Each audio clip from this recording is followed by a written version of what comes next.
ABC Listen. Podcasts, radio, news, music and more. Hello, Richard Fidler here. Sarah and I have had so many conversations with school teachers over the years. Almost all of them were still devoted to their work and their students. Some shared radical approaches to education, others leaned on tradition in unfamiliar settings. There have been stories of tenderness, trouble, and even courage from the classroom. In your feedback, you told us you love hearing from teachers, so we've put together a bumper episode of their stories from across 20 years of conversations. First up is Manisha Gazula.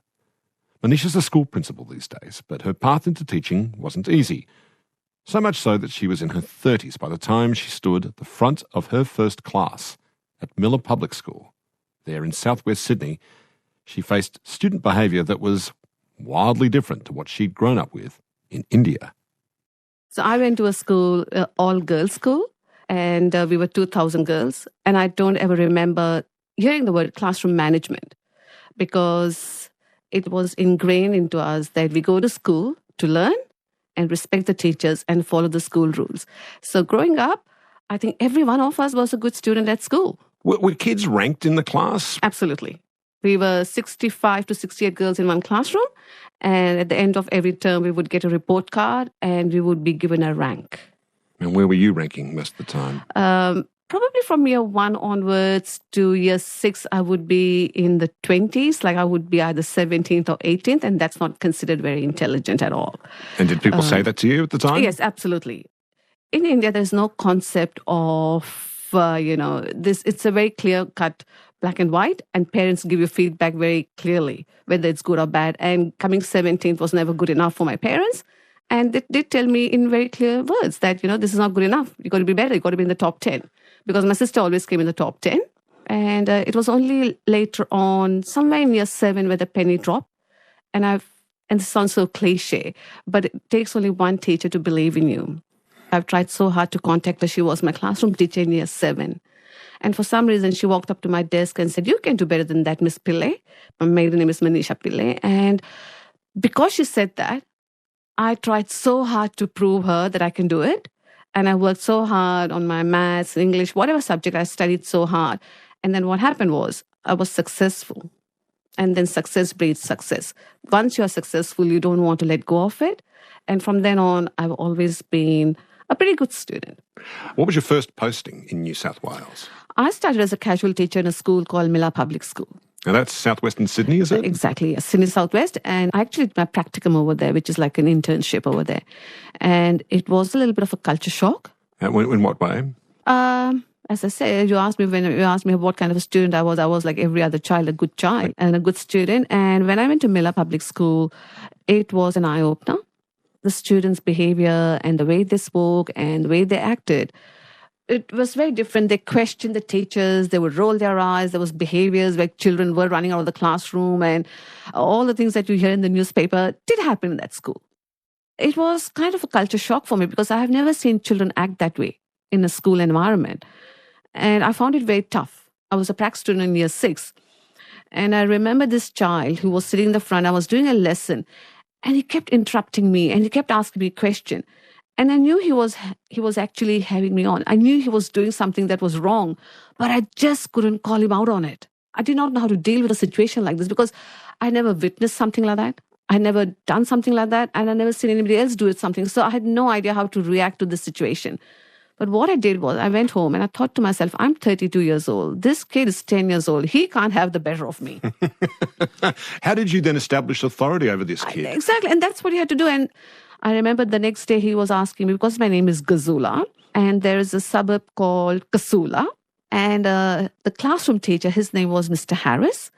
And in the middle of my lesson, he puts his hand up and he says, "Mrs. Gazula, do you live in Kasula?" And all the kids start giggling. And I say, "Why? Does Mr. Harris live in Paris?"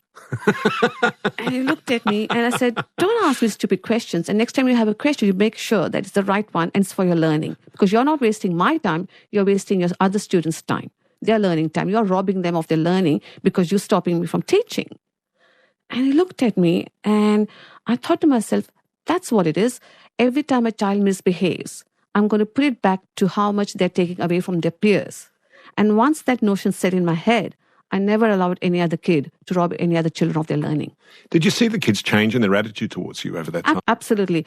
And as I said, as much as I talk about this school, I talk about this school with great fondness, because the challenges that were thrown at me, and some of these children are a product of their upbringing, or their home environment, or their social environment. And the poor expectations. Absolutely, exactly. And I stayed there for 11 years, and the only reason I left is because I did not get the principal job at that school. Because I did go there as a practicum student, I left that school as a relieving principal. So I climbed the ladders of my success in that school. So everything I know about leadership, about learning, the roots were in that school. Tell me about one kid from year 6 who tried to get under your skin by lobbing racist lines at you. Yes. Tell me about him. Yes, and this kid was one of those kids that probably, most teachers would not want them in their classroom because they're constantly interrupting your teaching. And he was put in my class, and that did not bother me at all, because by this time, I had figured out that if I lay down the rules, and I had to only make one child an example, poor child. But then what happens is, it sets the, parameters of what is this teacher going to expect, because children are waiting to see if I do what I say.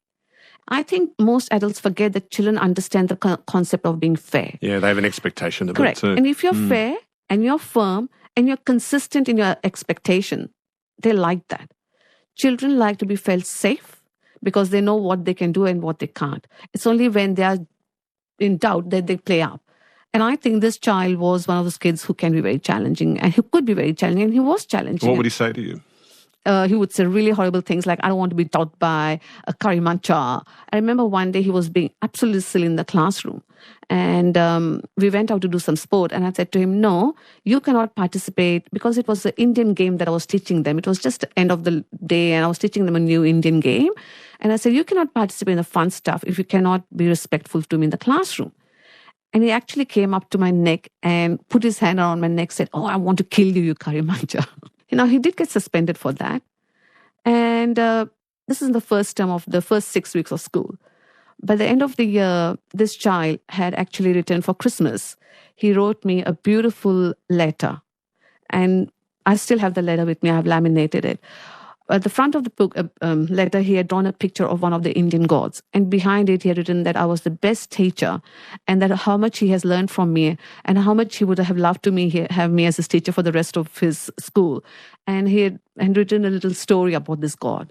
And that was his Christmas gift for me. God, he goes from flinging a racist line to you Absolutely. to honouring the Indian gods, to Hindu That's right. God. I remember he took my students to an excursion to Wollongong to see the Indian temple and the Buddhist temple. And I remember this child did not come because his parents wouldn't allow him to come to a Hindu temple or a Buddhist temple. And I felt bad. But later on, the same kid did an Indian dance, and he did a dance with me at one of the Indian fair, and he was the hero of it. And that's why I'm saying teaching at Miller Public School has been such a boon for me, that I've seen children, I've seen what it does when you are a good teacher. Kindness is one thing, but there's the whole thing about being firm and fair and having those high expectations.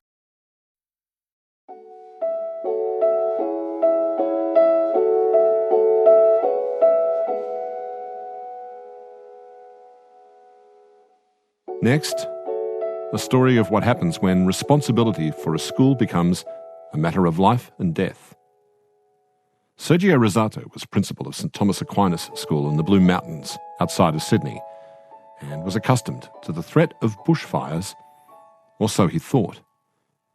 Sergio, his staff and students took part in regular drills, but none of that prepared him for what he faced in the summer of 2013. On the morning of October 17, what kind of a morning was it that day? I got up and got ready for school, and I remember going out onto our back deck, and we looked over bush, and there was a lot of wind. It was quite warm. It was hot for a mid-spring day. I remember saying to Karen, today has a really foreboding sort of feel to it. It just had that sense. You knew if something was going to happen on that day, that it was going to be a challenge. We had had a fire up at Lithgow, which was about 100 kilometres away, which had which had brought a whole lot of smoke down to us. So all of that was in the atmosphere. And blowing around. Yeah, and I remember getting to school and walking across the playground and there was dust and smoke everywhere. At recess, the children went out to play. That was about 11 o'clock, and quite a number of children were affected by the smoke. So in consultation with the assistant principal, we talked about lunchtime, and we'd already made a decision to keep the children in at lunchtime and that they'd be spread out through the school and they'd play games inside. The bell goes at 1:20 and they have lunch in the classrooms. At 1:20 when that bell went, or the music started to play, I went outside to have a look at what the smoke was like, and it was still fairly thick. I had a good look around and there was nothing. I came back inside, say 10 minutes after that, just before the second bell goes for the children to disperse into their different areas. I got a phone call from a colleague up at St Columba's High School. They share the same site as us. And he asked me, had I been outside in the last few minutes? And I said, I had. And he said, I think you need to get back out there because I think you've got a problem. They have a great vantage point of that whole bush area from there. And he could see the fire front heading towards us. A fire had started probably about 1.5 kilometres from the school, and it was being pushed at a fairly rapid rate towards the school. Do we know what caused the bushfire to this day, Serge? I think the thought is that it was started by some power lines that were brought down by the heavy winds of that day, and that caused the spark to happen. And that's why it was called the Linksview fire, because it started close to Linksview Road. So after the call, you stepped outside and could see that fire. What does it mean to look upon a fire that's coming towards you like that? What goes through your mind? At that moment, the only thing I had in my mind was, how do we calmly organise ourselves? How do we do that without panicking anyone? And we did that. So was it clear the bushfire was coming towards the school at that point? Absolutely. How quickly was it moving? I've been told it was moving at about 1 kilometre a minute. So it was moving at the rate of a grass fire, incredibly quickly, and a fair bit of ferocity. And there was certainly a lot of fuel there to burn. There was a moment where I wondered how long we had before it would be on us, and whether we were going to be overrun by it. But we were able to get everyone, all the children, into the hall, and it was the teachers really who did a sensational job, because what the kids did was they looked at their teachers and they looked at the demeanour of their teachers and what messages their teachers were giving them. And I'm convinced that the children were kept calm because they could see that their teachers really cared for them and were looking after them. And I think it's like being a parent, being a teacher. You are motivated by that sense of, I need to care for these kids. Was staying within the school grounds an option? Was it surrounded by enough asphalt and treeless areas with enough brick buildings to form any kind of a fire break if the area around the school was to be engulfed in an inferno? If you look at an aerial shot of the school, you'll see that we have some breaks there, but we are surrounded by bush. That's the lovely thing about it, isn't it, really? It is. Yeah. And we weren't on the site by that stage, but the actual fire did cross the road and did surround the whole school and destroyed some houses behind our school. So you couldn't be confident that the school would not be engulfed? My question was, could we safely move the children to a safer place? And I needed to know where the fire was and where it was going to. And I needed to know that from someone in authority, absolutely. Could you get hold of that person in authority to tell you whether it was safe to leave? Well, my first contact was to request that we had some backup from fire authorities, but I was told that wouldn't be forthcoming, that it was far too chaotic and they simply didn't have enough machines on the ground. Because of the way the fire started, it caught everyone off guard.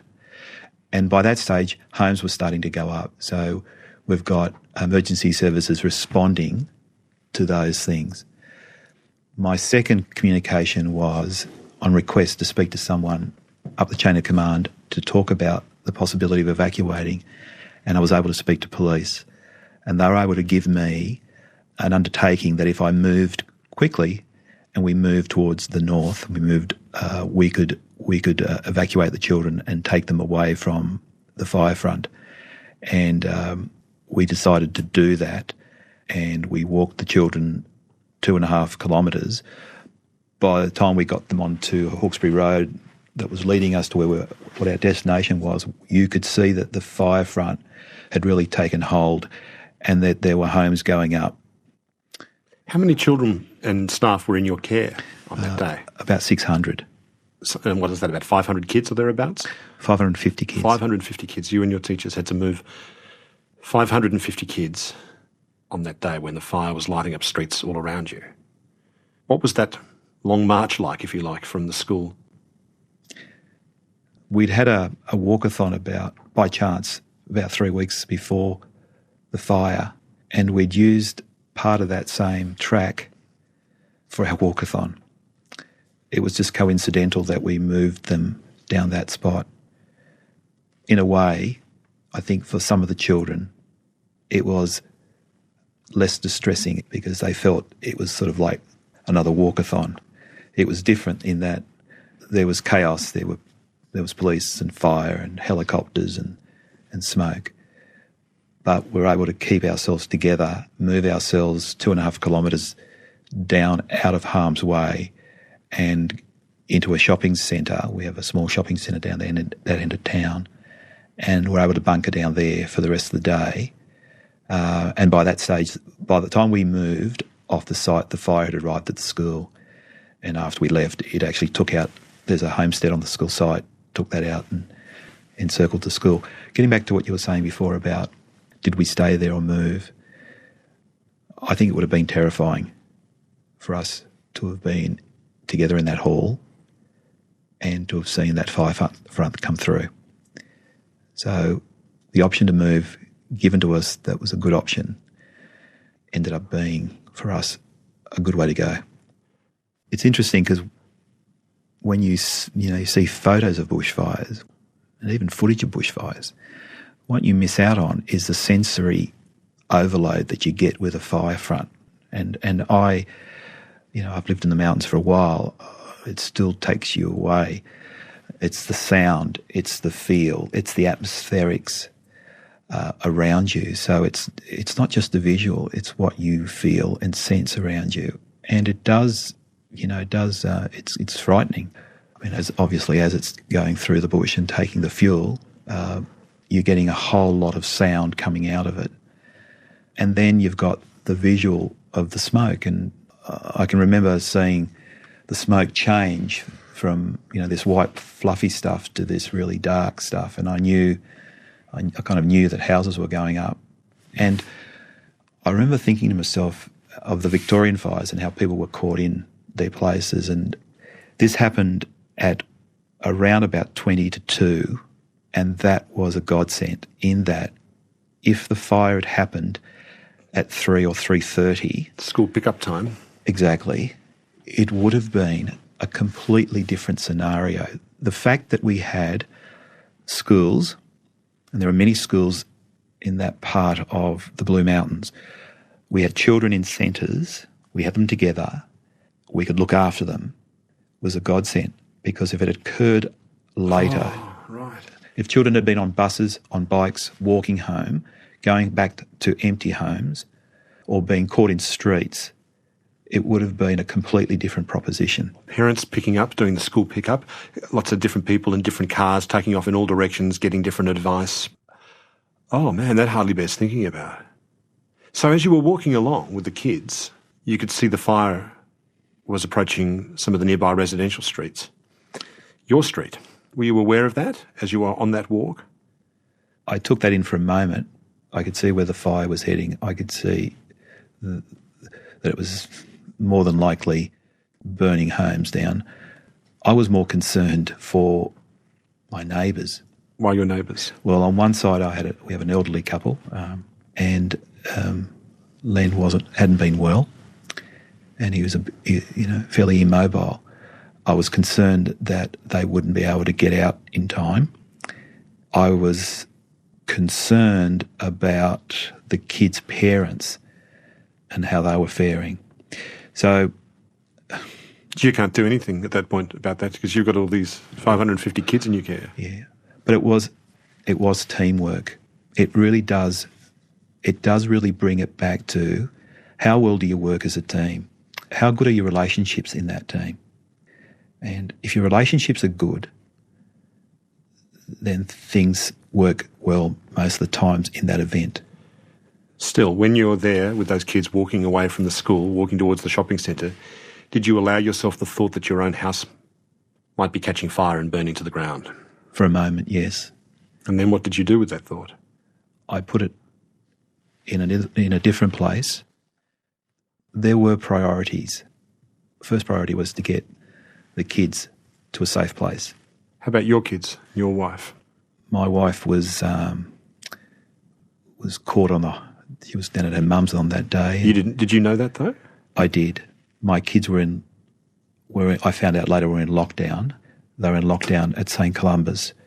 They weren't able to get out because the fire by that stage had cut their access to their exit, so they had to shelter in place. So you knew your family members weren't in the house at that time? Yeah. Still, it was your house? I had staff members who had family members at home. I had staff members that had teenage kids at home. All of this stuff was playing out, and at the same time, we had a really important job to do, which was to make sure these kids were looked after, stayed calm, were reassured, they were given enough information to know that they were being looked after, because I did let them know during the course of the afternoon what we were doing, just enough information for them to understand what was going on without it becoming a burden for them. How long was that walk from the school to the shopping centre? It's 2.5 kilometres. Our kindy kids were at the front and our older kids were at the back. We had a couple of kids that one child had to be carried. Were any of the kids freaking out? Yeah, we had a couple of kids who became distressed. We also had volunteers at the school with us, so we had teachers' aides, volunteers. We had some parents that had arrived at the school. So once you arrived at the shopping centre, what was the scene like there? I can remember feeling momentarily really pleased that we'd got them to a safe place. I'd then been in contact with the police and they were able to reassure me that the fire was moving in a certain direction, which meant that we were safe for the rest of the afternoon, that we wouldn't have to move again. I was then told pretty much at that moment that our house had gone and that our street had been impacted quite heavily. We'd lost about 50 houses on our street. What did you say when you were told that? I remember saying something like, I can't really do anything about that at the moment. Plus, I want to hear it from someone in authority. And the other thing was, I really couldn't do anything about it. I was concerned about my own kids up at Columba's. I was concerned about our situation. And I also was really worried that the kids that we had with us, that their parents were okay. And at one point, spoke to my deputy about that later on that night we're going to be moved back up and hopefully reunited. But we were going to have to be really watching each of these kids because I really didn't know what the human toll had been. And I was really incredibly grateful that night when all of our children were reunited with all of their parents.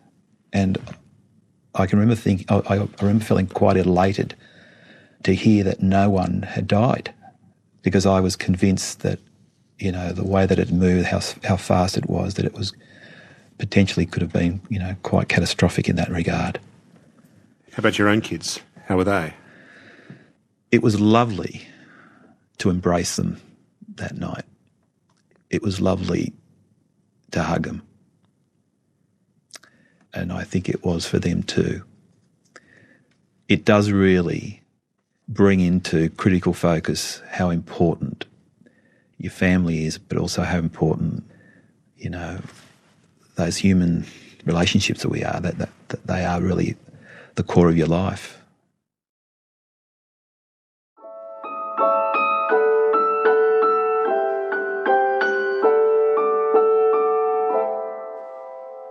It's almost 30 years since Brisbane School Principal Lynn Hinton set out to revolutionise how things were done at Buranda State School in Queensland.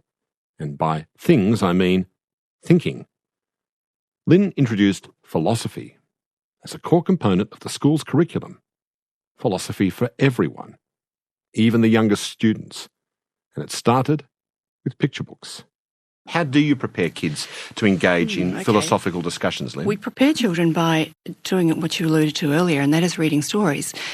We get junior fiction stories in the main, and there's lots of very, very good prepared materials. A story, for example, an Australian story, The Bunyip of Barclay's Creek. The author actually was a philosopher. But it's about, the Bunyip's wondering, am I handsome, So that gets you into, well, what is beauty? And it's different for everybody, and is that okay? And then he says, am I real? And so the man looks at him and says, well, no, you can't be there because bunyips don't exist. And, and so you say to the children, well, are there questions about this story that you'd like to ask? And the children will say, well, how do we know when something's real? And so that then becomes the basis for the discussion. Or they say, what does it mean to be handsome? So that becomes the basis for a discussion on that occasion. Do you go that step further and say, well, the bunyip's a character in a story. Is the bunyip real? Well, you do. It depends if the children take it there, you see. Our job, I think it's running a philosophical discussion with children. It's like being the conductor in the orchestra, where it won't work well without the conductor. The philosophical discussion won't work well without the teacher. But at no time does the conductor lift up an instrument. At no time does the teacher give their opinion. The teacher is actually directing things. And the teacher is there saying, well, now, have we made an assumption here? Should we go back and have a look at that again? Can someone give me an example of that? Can we find any counterexamples to test that? So that's the role of the teacher. It's quite different and it's quite tricky, but it's really important. Lynn, you must need super bright teachers to do it. Seriously. Well, all my teachers are super bright. All my teachers are fantastic. But it does take a lot of work to learn. It's not easy. You might call it thinking around corners. Thinking around corners? Yes, thinking around bends. Are kids better at than adults, do you think? Look, I think children are very good at it, but I think that we have to not let them lose it. I think that curiosity and wonderment are part and parcel of childhood that we must encourage because we need them to still be like that when they're adults. I think it's really important, and I think we have to celebrate wonderment and celebrate curiosity and celebrate the quirky and all of those things. Just an example is outside my office I put up problems, maths problems, all the time on the board outside my office, and a big sign that says, don't let your brain shrink, think, that kind of thing. So, I put up problems, and some of them are quite hard and some of them are quite easy, and sometimes I put up paradoxes, which really don't have an answer. And the kids like those, Like what? What kind of problems? An old paradox, a famous one. A barber claims to shave all those who don't shave themselves, but not to shave those who do shave themselves. Who shaves the barber? And when you get into that, it just goes around in circles, right? So that kind of thing. Or the one on the wall at the moment, something like, on a ship there are 26 sheep and 10 goats. How old is the captain? You're looking puzzled. It's a non sequitur, isn't it? Well, it doesn't make sense, does it? No. It really doesn't make sense. The little kids will look at the two numbers and add them up, right? Because that's what you do. It's maths, isn't it? The two numbers are not too far apart in size, so therefore it must be an adding. We'll add it, right? That's what they'll do. And if you don't pull them up on that, they'll keep doing that. It's not useful. It's not making sense of what they're being asked. But when I looked in the box where they put their answers yesterday afternoon. I was just delighted to see not enough information to determine the answer. This is a trick question. And the best, Richard? Well, his name is Peter, and he lives in Magic Land, and he's 500 million centuries old, and I know this is right because I worked it out, and I thought, she knows I'm having a go at her. She's doing the same back to me in a very respectful manner. That's delightful. That's the right answer, isn't it? Because you made it up. You made up the problem. She's made up the answer. That's right. What kind of questions do you get from the kids that surprise you? Well, things like, the question, how do you know when something exists, came from a grade 3 child after we'd read The Bunyip of Berkeley's Creek. And exists was spelt IDISTS, because he'd never come across the word exists before, had never seen it written down. But that was his question. How do you know when something exists? And what did you say? Well, let's talk about that. Let's talk about it. Mm-hmm. You open it up. Yeah, but then other questions, one of the most, lots of things like, does treasure bring happiness? And, how do you know, is it always good to be fair? Lots of questions like that. But the one that I still stop and think, goodness, that was remarkable, was I'd read a group of Year 5, 6, 7 students, William Tell, and, the mayor, he seeks vengeance and he shoots the arrow and all of those things. One of the questions from a Year 7 child afterwards was, if you seek vengeance, do you lose your freedom and become a slave? And the other children said, well, what do you mean by that? You'll have to explain that question. He said, I just mean that if you set about seeking vengeance, and getting revenge on somebody, do you become so focused on that and obsessed by that you lose the capacity to operate normally in the rest of your life and you become a slave to the vengeance? How old is this kid? He was 11. This is one of the great themes of literature. Well, to get an 11-year-old child to that point, you just think, well, what's good about that for teachers, not just me, but for teachers, is to be in a classroom when something like that happens and you think, I allowed this to happen. So the point of this isn't getting great answers, it's to get great questions then. That too. Questions are terribly important. If you don't have a good question, you're never going to have a good discussion. And it's not about the answers anyway. I absolutely love it.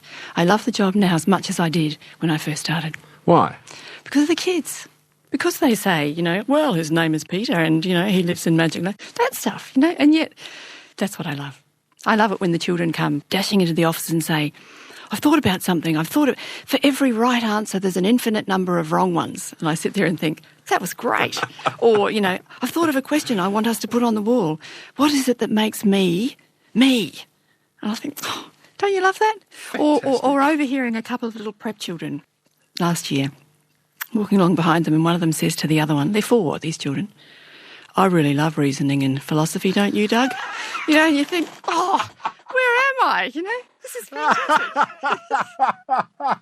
That's great. It's great. That's and fantastic. That's why I love the job. Why wouldn't you? That's fantastic.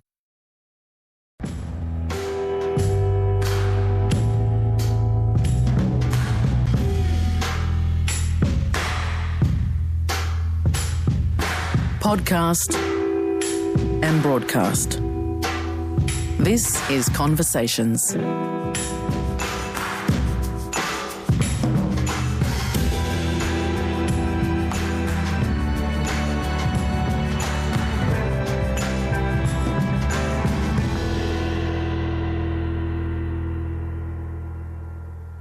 2012, maths teacher Eddie Wu decided to film his lessons and put them on YouTube, or WooTube, as he called it. In doing so, Eddie made a huge difference to vast numbers of students of all ages, and he's since become, perhaps, our most well-known teacher. Mathematical thinking is all about logic. And a lot of people say, I never use maths, day to day. Yes, you do. Anytime you want to think about, like you said, a deductive process, you want to reason through something, come to a conclusion and know that it makes sense, prove that something is the best path through a situation, you're doing mathematical thinking. You like geometry particularly. Why? Geometry is probably my favorite mathematical topic, even though it's hard to choose one because they're so interconnected. But I love it because of this visceral experience that every human being has when they see something. Literally, a visual appears in front of them that gives them a sort of experience of why something mathematical and logical and patterned not only makes sense, but is beautiful. As an example, there's about 1 billion snowflakes in 1 kilogram of snow. And every single one of those snowflakes is different, is unique, and yet they share this symmetry, this six-fold rotational symmetry that they all have, despite how different they are. And when you look at a snowflake under a microscope for the first time, it literally takes your breath away. I've never shown a snowflake to someone and them not just be arrested by its beauty. And so I think geometry as a part of mathematics, which, there's a reason why our visual cortex is so enormous in the human brain. It's something that speaks deeply to our souls about what the universe is about and why it makes sense. And when you see a pile of snow, it's just like a lump of slush, isn't it? But breaking it down to individual snowflakes, you see something that's structural and beautiful and symmetrical, as you say. I just was reading a story about Johannes Kepler, the great Renaissance mathematician and astronomer who sort of uncovered the secret of planetary motion, who was fascinated by a snowflake that landed on his sleeve while he was walking across the Charles Bridge in Prague. And he studied the snowflake and looked at it and wondered what its connection was to the number 6, because it's six-sided. And he looked at honeycombs in beehives and wondered why that was special. There was something beautiful about nature. So much of maths then seems to be about looking for patterns in things that aren't immediately apparent. Is that right? The German mathematician Carl Friedrich Gauss, he said that mathematics is about thinking deeply about simple things. A snowflake that lands on your sleeve, to sort of take that and investigate it. And, like you said, this six-fold symmetry, it comes from the shape of a water molecule, H2O. 2 hydrogen, 1 oxygen. Those 2 hydrogens attach onto that oxygen atom at 120 degrees. That's the angle that they form. And if you rotate that around 3 ways, that's a hexagon that you get. And this foundational, tiny, imperceptible geometric shape gives us all of this beauty around the world. How lovely. How did you decide on becoming a teacher then? I think it was from my experience first of loving learning and loving to see other people learn. I actually, in the first place, didn't want to become a teacher. I think as probably a 6 or 7-year-old, wanted to become a firefighter, then discovered that having chronic asthma is not a good thing to have as a firefighter. And then you wanted to be a dinosaur. That's right. I went through those classic but I sort of, for the longest time, did actually want to go into IT. My brother was studied computer science, and then the dot-com crash happened, and that made me reinvestigate, and I thought, I love learning. I love helping other people learn. If I could have the opportunity to do that for my life, for my career, that'd be a pretty good gig. You say you like to see people learning. See. Does that look like something? What is that, any facial expression? What does that look like? It is. I mean, well, it's that look in someone's eyes when they suddenly have this realization, this epiphany. They're like, it all makes sense. It all clicks. I've gone from that place where I'm trying to do mental gymnastics and suddenly it all coalesces in your brain. It's a pretty wonderful thing to observe. And does that happen collectively? Does the whole classroom go, like that? Or does it like pop, pop, pop, pop, pop? There's both. There's both. And sometimes there's a sound to it. Sometimes I'll hear people draw breath or they'll say that, And hearing that is immensely satisfying for me. Is that relief as well, that sound? That sounds like, thank God I get it. There is that, but there's a sense of wonder. I think mathematics is full of things that explain the experiences we see around us all the time, but don't have a reason for why, like why rainbows are out, or why snowflakes have that symmetry. It's something I never tire of explaining.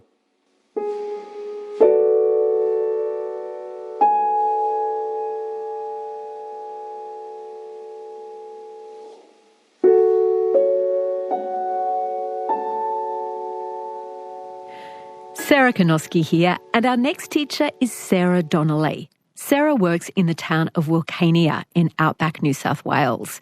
It's a community that she came to appreciate all the more through the era of COVID-19. Sarah's non-Indigenous, and she told me why, when she first arrived in town from Sydney, one of the local elders encouraged her to visit the cemetery. Wilcannia Cemetery is a place of sadness, but it's also a place of pride and family and care. The Wilcannia Cemetery it's red dirt country out there, but on top of graves are these incredible colours. There's all these beautiful flowers. There's really special, precious ceramic things that people have made. There's footy jerseys. There's crosses that were made by community. There's a recent addition has been this incredible headstone project that Auntie Mon and Kelvin sort of ran with community, and that was a healing project where people would come and actually mosaic a headstone for their loved one. And so there's all this colour. And then at night time, when the sun goes down, the stars, the solar lights on the graves come out. So it's almost a city of lights, all these beautiful solar lights that people have very lovingly and caring put them on the graves of their family. It's also a really important place to understand as a guest here, I suppose, because you learn so much about the loss and the grief and the trauma in this place. So going with Auntie Brenda, she was able to give me a real understanding of history and some family history. But she also encouraged me to go with my students. And so I did, and my class took me out there. And what was really beautiful about that was them walking me around to introduce me to their family members. And I've since been out there a number of times with students who are going through a tough time or who are going through their own challenges.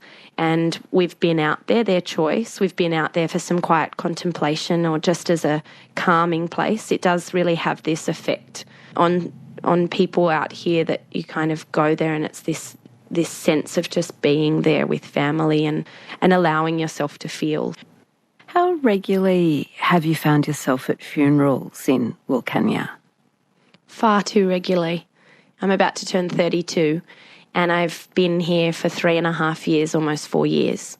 And without a doubt, I have been to more funerals in my very short time here than I had in any of my years before coming here. And what do students think about you, a teacher, turning up at a funeral? It's a really important part of being a part of community, to be at that funeral. As a teacher, you do become part of your student's life and your student's family. So when they're going through something so difficult, a loss of a family member, it's incredibly important to be there. And students always notice, even if I haven't seen them there that day, they will always make a comment of, I saw you there yesterday, miss. The town is on the Darling Backer River. What did that river look like when you first arrived? The Darling Backer River looked incredibly sad, and you could feel the sadness in the community. I remember my mum and my grandmother and my auntie actually came out to visit, and I took them down to a favourite point in the river, and we stood, and I had 2 feet in dry land and a tiny trickle of water heading down one direction and going back the other way. Then in March 2020, pelicans started arriving in town. What did that mean? Pelicans always arrive when the water's coming, is what I was told. So we had this incredibly magical moment of these gorgeous big birds, and I just couldn't believe seeing these majestic pelicans flying down. I couldn't quite comprehend it. But everyone said the pelicans come before the water comes down. So then there was this excitement and this buzz and this energy of there's water coming. So that day I had a few different parent meetings. So every time I just chuck a little detour and head past the river on the way. And it was getting closer and closer and closer. And we have a weir in Wilcannia, and we started seeing water. There were people standing at all of the points where you could watch the water come down, just sitting there all day, watching and waiting and feeling it. So I kept dropping in to see how we were going, and managed to organise that we could actually fill the school bus, because I felt very strongly that it was important that we got out there to see the water coming down. What was that moment like where the water started to flow in? I didn't realise how much it would affect me. It was almost like this sense of a weight being lifted off your shoulders, and it doesn't it doesn't solve some of the other environmental challenges out there. I was under no illusion, but when I'd heard people talking about the river and what a loss and what it made them feel for not being able to go down there and swim or fish or take the kids yabbying or camp by the river because actually looking at it just made them sad, this feeling of the water coming down was invigorating, and it was just this, I suppose this weight feeling like it was being lifted off the entire community. And I was so excited to see what it would mean for the place. Your students have had experiences of making canoes from canoe trees along the river there. What's that process involve? So we head out on country, and Uncle Badger had chosen a tree, and he talked to us about why he had chosen this tree. And it's a lengthy process. You know, first of all, they mark out the canoe, and then it's using traditional methods. So it's almost like chipping away and just cutting around the edge, and then using hammers, because what happens is it sort of pops off the tree. And Uncle Badger described it to me as that trees are like people, like skin. You know, we get a cut and the skin heals. Well, trees are exactly the same. And so this method, rather than cutting down a tree, you're just almost taking a little bit of skin off the side of the tree. And then when it's completed, you rub ochre in to cover it. And slowly over time, the scar heals. So it's quite a special thing to be a part of for these young ones, learning about history and culture and traditional practice, but also making their own little mark on history, because for years they can now bring their children to this scar tree and have a look at this beautiful bark canoe that was made. In 2020, of course, you got the news, like everyone everywhere did, that there was this new pandemic. In the early stages, Sarah, what did it mean for your life in Wilcannia? Remote living, in a way, was kind of always like isolation. You know, that was my life. I was still able to go for my big walk. When it did start to change things was when the Premier encouraged for students to stay home unless they were the children of essential workers or vulnerable children, and to pivot to home learning. And that's when things really started to seem different. What did that mean for your kids, this home learning directive? You know, our students, most of them didn't have internet at home. And at that time, there was really challenging reception in towns. You'd walk inside a house and lose reception. So if you didn't have broadband internet inside, it was very challenging to use your phone inside. I mean, everyone knew the corner that you had to stand in or the window you had to put your hand out. So we knew very quickly that we just didn't have the connection and connectivity with the students. We couldn't just pivot. Not to say that pivoting to home learning for anyone was easy, but we knew that that wasn't going to be an option for us. So what did you start dropping off to kids who were having to stay at home but couldn't join online virtual classrooms? We started dropping home learning packs, and even though we were all kind of making it up as we went, the teaching profession are very sharing, and so people were instantly sharing great ideas, and we were working to tailor content and what we normally would have taught in our classes, but created in a way that it would be accessible for students' activities and things for people to do at home. At the beginning of the year, we had a yarning circle, and I threw a ball of wool around. From memory, I had red, black and yellow wool, and we threw it around, and when you caught it, you had to hold on and then you keep throwing it around. And at the end, you know, everyone was holding on, and we sort of stood back, and I asked the kids what it meant, and they said, it means mob, we're family, we're all connected. And so flash forward to a Zoom staff meeting where my staff, like teachers everywhere, were feeling that real weight of lack of relationships. You know, relationships is the core business of what we do, and all of a sudden we couldn't see our students, we couldn't talk to our students. And in a small community, you know, that was even more extraordinary, because normally we see them after school, before school, on the weekend, and suddenly we found ourselves in these little silos and away from everyone. So the staff were sharing their own feelings, and some were a bit despondent and some were a bit confused. And one of my colleagues said, yeah, wouldn't it be amazing if we could throw a ball of wool like we did at the beginning of the year to remind everyone that they're connected. And she said, oh, I know that's a bit crazy. And I sort of thought about it and I went, I think crazy is exactly what we need. And I like crazy. So that night I was lucky enough to speak to a friend, and he had a drone, and we then flew the drone over an area of Wilcannia to see if it would work, because I thought, how cool would it be if we could make a bit of a statement about this and follow the bus delivering the home learning packs. And we figured out that the drone would work following the car, but we needed something. A ball of wool probably wasn't going to stand out. So I made a few phone calls and we got all of the caution tape that we could from Broken Hill, from hardware stores and cheap as chips. Oh, if anyone needs caution tape, give me a call, because we've still got caution tape. But we managed to, the next day, just set out our normal routine of the day-to-day delivering the packs, picking up the completed work. And we went out and rolled metres and metres and metres of this caution tape, and at every house asked students to hold on, and we connected everyone. How did music become part of the mix? So when we had the footage, instantly it was, if we're going to evoke emotion here, if we're going to connect with people, it needs to have music. And for me, the thing I was missing the most was my weekly singing lessons with the students. From Little Things, Big Things Grow, beautiful Kev Carmody and Paul Kelly song is something that I've taught students from kindergarten right up to year 12. And it's a great one to unpack history and learning. And so I thought, well, that's an easy one that I know the kids could sing along to. So how could we do a virtual singing lesson?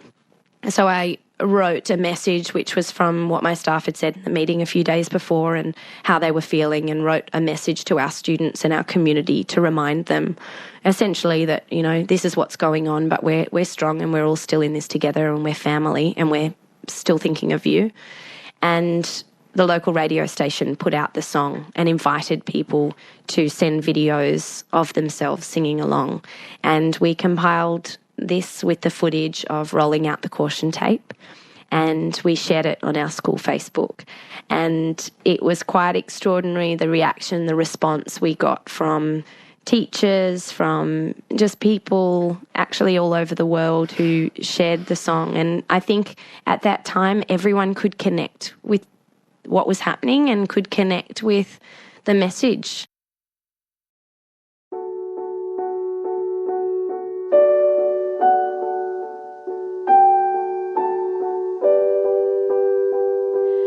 Brendan James Murray is a writer and a teacher who came to teaching late and found himself teaching at the very same high school he attended as a not very confident student.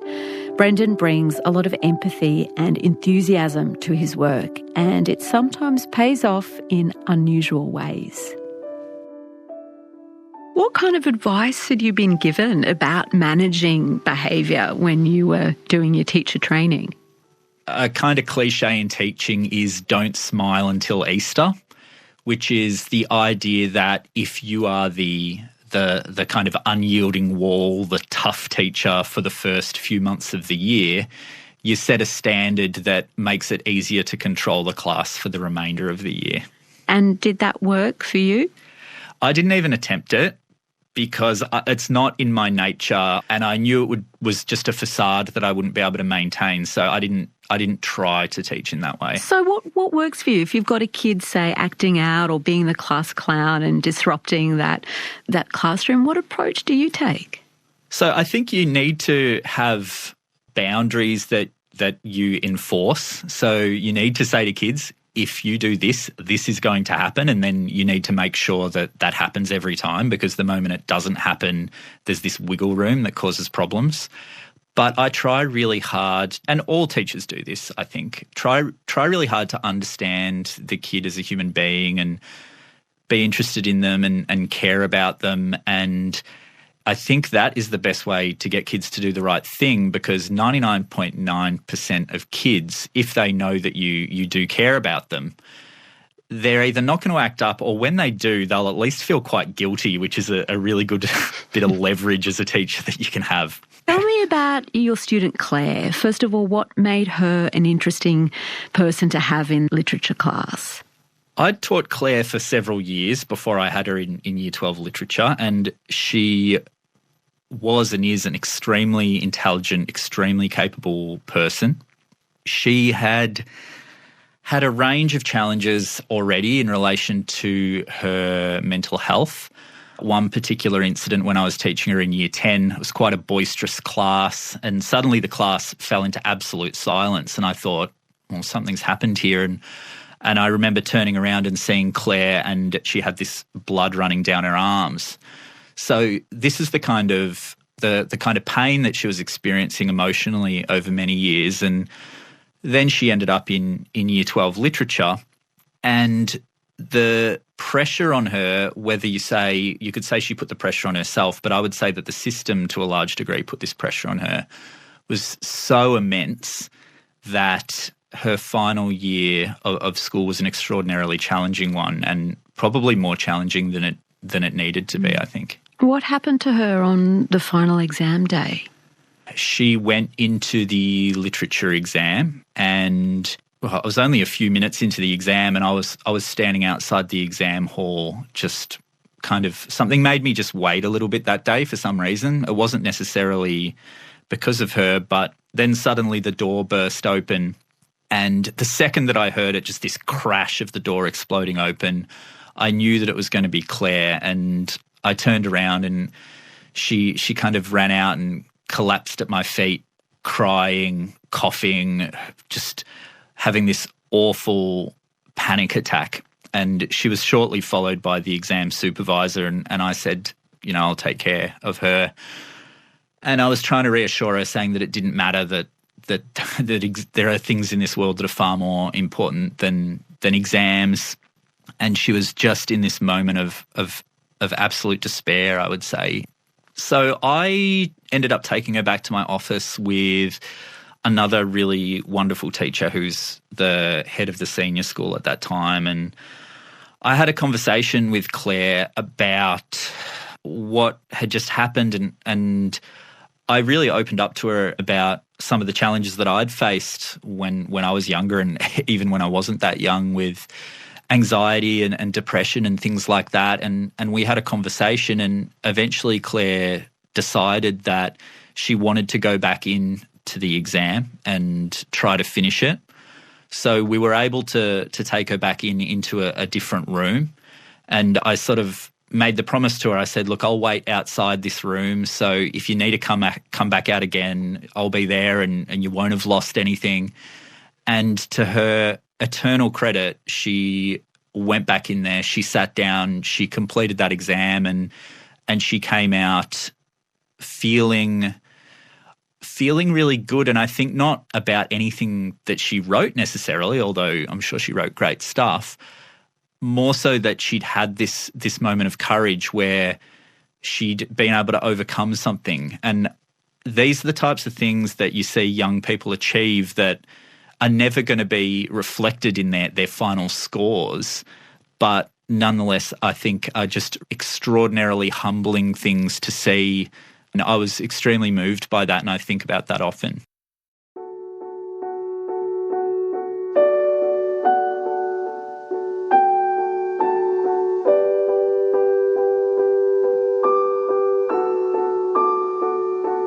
One day you walked into your literature class and the room was unusually full of people. One of your students was filming you on her phone. What did the students hand you?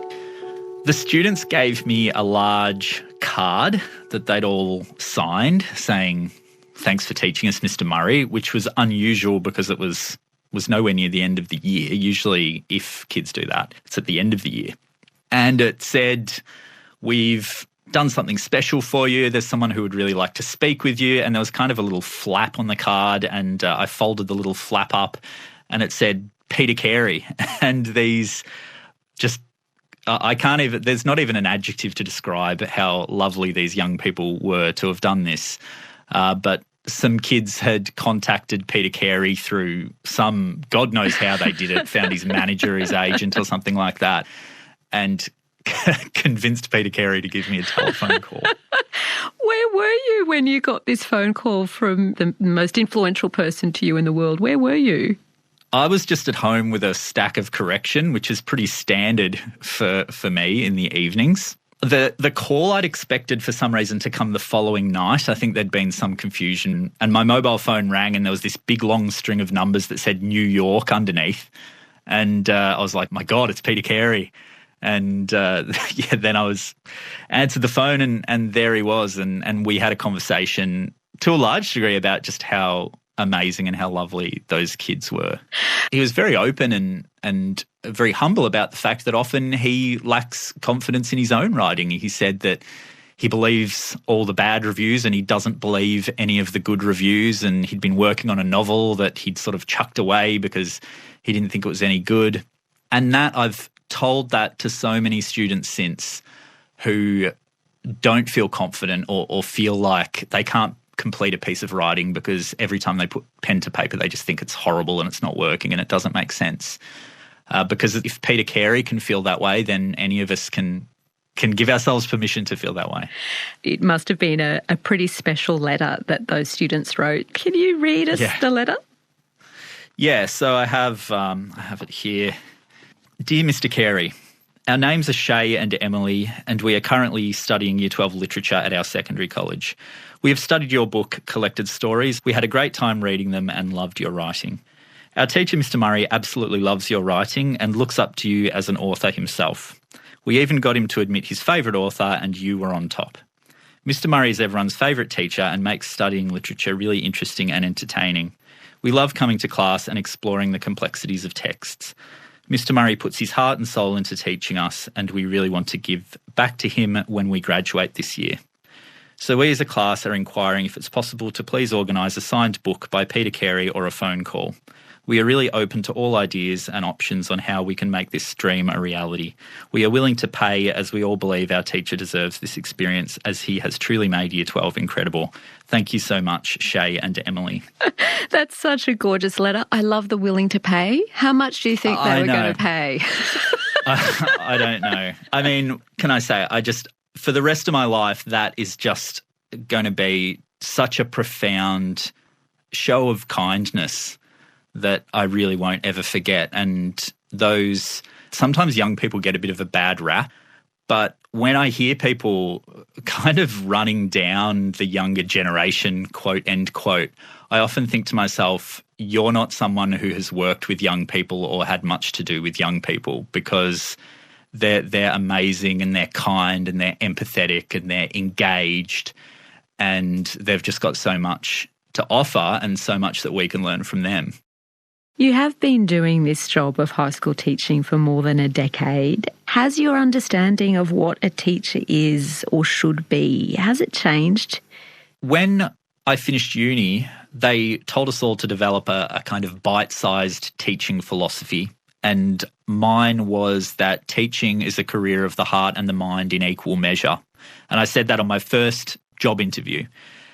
And only now, I think, has it dawned on me how wrong I was, that it's much more a career of the heart than it is of the mind. We don't teach subjects, we teach children. And if we remember that, and if we make caring our number one priority, I don't think we can go too far wrong, even if that means smiling a few weeks before Easter.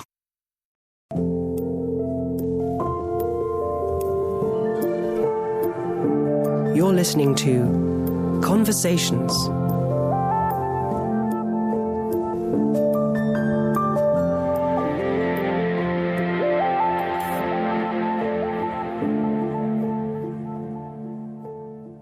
You'll find links to the full interviews with all our featured guests in the show notes of this episode. This conversation was recorded on the lands of the Gadigal, Yagara and Turrbal peoples. Thanks to story producers Stefanie Collett, Pam O'Brien, Jenna Koda, Nicola Harrison and Meggie Morris. The story editor was Michelle Ransom-Hughes. The executive producer of Conversations' 20th anniversary collection is Carmel Rooney. I'm Sarah Kanowski. Thanks for listening.